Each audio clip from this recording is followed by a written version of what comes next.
কালীঘাটের মাটি তলায় তলায় এতই ভঙ্গুর কলকাতা যে ক্রমশ চাপ বাড়ছে কালীঘাট ফরমেশনে। একের পর এক বহুতল হেলে পড়েছে সেই কারণেই। আপনারা দেখছেন পিবিএন বাংলা নিউজ। ভূবিজ্ঞানীদের এক গবেষণাপত্রে তেমনই দাবি করা হচ্ছে, বাঘাযতীন কাণ্ডের পর থেকে শহরের বহুতলগুলির পরিস্থিতি নিয়ে হইচই শুরু হয়েছে। কিন্তু শহরে কর্মরত ভূবিজ্ঞানীরা বলছেন তারা বছর 6 আগে বিপদটা টের পেয়েছিলেন।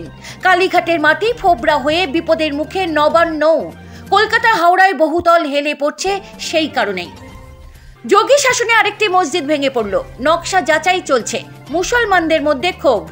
সরকারি জমি দখল করে নির্মিত মাদনী মসজিদের একটি অংশ নির্মাণ কমিটির পক্ষ থেকে শনিবার বুলডোজার দিয়ে ভেঙে ফেলা হয়।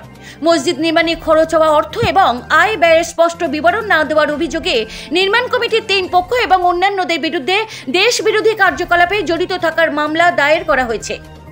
সরস্বতী পুজোয় কতটা ঠান্ডা থাকবে বাংলায়, জেনে নিন শীতের শেষ বেলার আপডেট। এবার আসি অন্য খবরে। 21শে জুলাইয়ের কথা উল্লেখ করে এবার অধীরের দাবি, সেদিন যিনি মমতাকে বাঁচিয়েছিলেন তিনি যোগ্য সম্মান পাননি। 32 বছর পর 21শে জুলাইয়ের স্মৃতি উস্কে দিলেন কংগ্রেস নেতা অধীর চৌধুরী। আজও প্রতি বছর বাংলায় 21শে জুলাই দিনটি পালন করে তৃণমূল।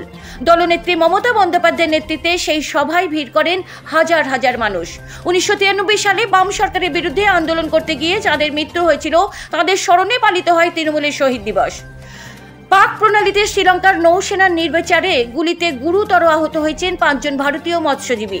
এই ঘটনায় তীব্র প্রতিবাদ জানালো ভারত। ঘটনার ব্যাখ্যা চেয়ে তলব করল কলম্বোর রাষ্ট্রদূতকে। PBN Bangla news.